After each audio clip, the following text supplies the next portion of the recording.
سالم بن ابی جعد نے کہا کہ ہم سے جابر بن عبداللہ رضی اللہ عنہ نے بیان کیا کہ ہم نبی کریم صلی اللہ علیہ وسلم کے ساتھ نماز پڑھ رہے تھے۔ اتنے میں غلہ لادے ہوئے ایک تجارتی قافلہ ادھر سے گزرا۔ لوگ خطبہ چھوڑ کر ادھر چل دیے۔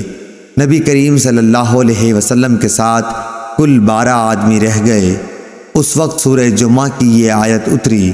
ترجمہ: اور جب یہ لوگ تجارت اور کھیل دیکھتے ہیں تو اس طرف دوڑ پڑتے ہیں اور آپ کو کھڑا چھوڑ دیتے ہیں۔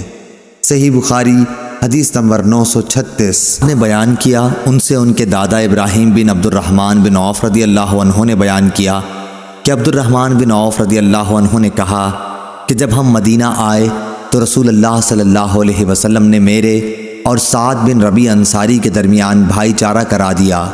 سعد بن ربی رضی اللہ عنہ نے کہا کہ میں انصار کے سب سے زیادہ مالدار لوگوں میں سے ہوں، اس لیے اپنا آدھا مال میں آپ کو دیتا ہوں، اور آپ خود دیکھ لیں کہ میری 2 بیویوں میں سے آپ کو کون زیادہ پسند ہے، میں آپ کے لیے انہیں اپنے سے الگ کر دوں گا، یعنی طلاق دے دوں گا۔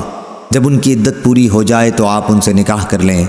بیان کیا کہ اس پر عبد الرحمن رضی اللہ عنہ نے فرمایا، مجھے ان کی ضرورت نہیں، کیا یہاں کوئی بازار ہے جہاں کاروبار ہوتا ہو؟ سعد رضی اللہ عنہ نے سوق قینقاع کا نام لیا۔ بیان کیا کہ جب صبح ہوئی تو عبد الرحمن رضی اللہ عنہ پنیر اور گھی لائے۔ راوی نے بیان کیا کہ پھر وہ تجارت کے لیے بازار آنے جانے لگے۔ کچھ دنوں کے بعد ایک دن وہ رسول اللہ صلی اللہ علیہ وسلم کی خدمت میں حاضر ہوئے تو زرد رنگ کا نشان کپڑے یا جسم پر تھا۔ رسول اللہ صلی اللہ علیہ وسلم نے دریافت فرمایا، کیا تم نے شادی کر لی ہے؟ انہوں نے کہا کہ ہاں۔ آپ صلی اللہ علیہ وسلم نے دریافت فرمایا کہ کس سے؟ بولے کہ ایک انصاری خاتون سے۔ دریافت فرمایا، اور مہر کتنا دیا ہے؟ عرض کیا کہ 1 گٹھلی برابر سونا دیا ہے، یا یہ کہا کہ سونے کی 1 گٹھلی دی ہے۔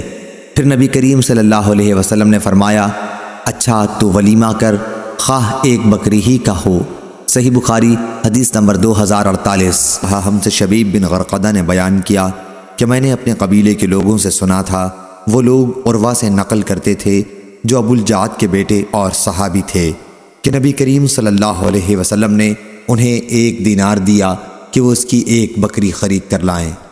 انہوں نے اس دینار سے 2 بکریاں خریدیں، پھر 1 بکری کو 1 دینار میں بیچ کر دینار بھی واپس کر دیا اور بکری بھی پیش کر دی۔ حضرت صلی اللہ علیہ وسلم نے اس پر ان کی تجارت میں برکت کی دعا فرمائی۔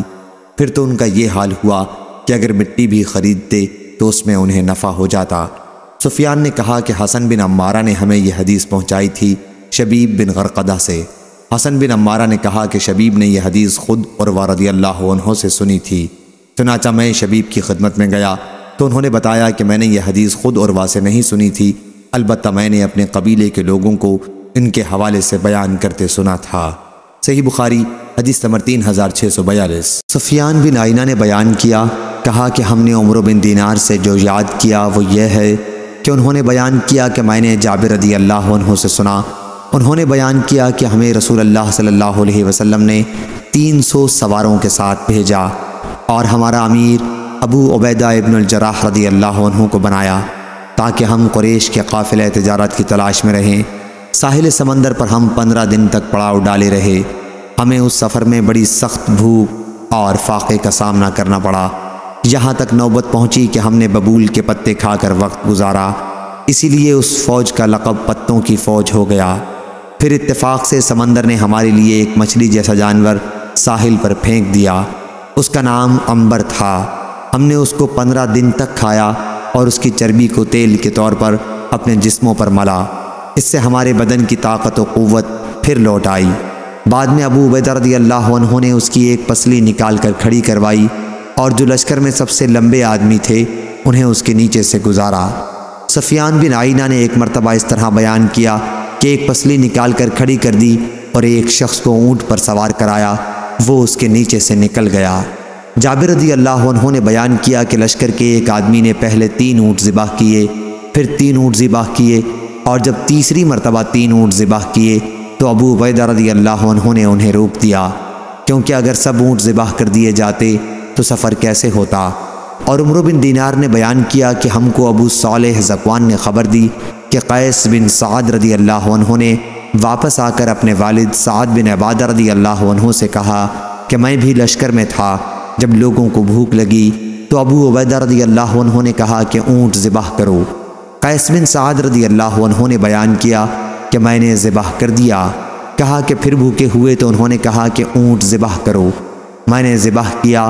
بیان کیا کہ جب پھر بھوکے ہوئے تو کہا کہ اونٹ ذبح کرو، میں نے ذبح کیا۔ پھر بھوکے ہوئے تو کہا کہ اونٹ ذبح کرو۔ پھر قیس رضی اللہ عنہ نے بیان کیا کہ اس مرتبہ مجھے امیر لشکر کی طرف سے منع کر دیا گیا۔ صحیح بخاری حدیث نمبر 4361۔ ابن عباس رضی اللہ عنہ نے بیان کیا کہ عکاظ، مجنہ اور ذوالمجاز زمانے جاہلیت کے بازار میلے تھے، اس لیے اسلام کے بعد موسم حج میں صحابہ رضی اللہ عنہم نے وہاں کاروبار کو برا سمجھا تو آیت نازل ہوئی کہ تمہیں اس بارے میں کوئی حرج نہیں کہ تم اپنے پروردگار کے یہاں سے تلاش معاش کرو، یعنی موسم حج میں تجارت کے لیے مذکورہ منڈیوں میں جاؤ۔ صحیح بخاری حدیث نمبر 4519۔ رضی اللہ عنہ نے بیان کیا کہ جب سورہ بقرہ کی آخری آیات نازل ہوئیں تو رسول اللہ صلی اللہ علیہ وسلم کھڑے ہوئے اور ہمیں پڑھ کر سنایا، پھر شراب کی تجارت حرام کر دی۔ صحیح بخاری حدیث نمبر 4543۔ محمد بن عرورہ نے بیان کیا، کہا ہم سے شعبہ نے، ان سے عدی بن ثابت نے، ان سے ابو حازم نے اور ان سے ابو ہریرہ رضی اللہ عنہ نے کہ رسول اللہ صلی اللہ علیہ وسلم نے تجارتی قافلوں کی پیشوائی سے منع فرمایا تھا، اور اس سے بھی کہ کوئی شہری کسی دیہاتی کا سامان تجارت بیچے، اور اس سے بھی کہ کوئی عورت اپنی دینی یا نسبی بہن کے طلاق کی شرط لگائے، اور اس سے کہ کوئی اپنے کسی بھائی کے بھاؤ پر بھاؤ لگائے۔ اسی طرح آپ نے نجش اور تسریہ سے بھی منع فرمایا۔ محمد بن عرورہ کے ساتھ اس حدیث کو معاذ بن معاذ اور عبد الصمد بن عبد الوارث نے بھی شعبہ سے روایت کیا ہے، اور غندر اور عبد الرحمن بن مہدی نے یوں کہا کہ ممانعت کی گئی تھی مجہول کے صیغے کے ساتھ۔ آدم بن ابی ایاس نے یوں کہا کہ ہمیں منع کیا گیا تھا۔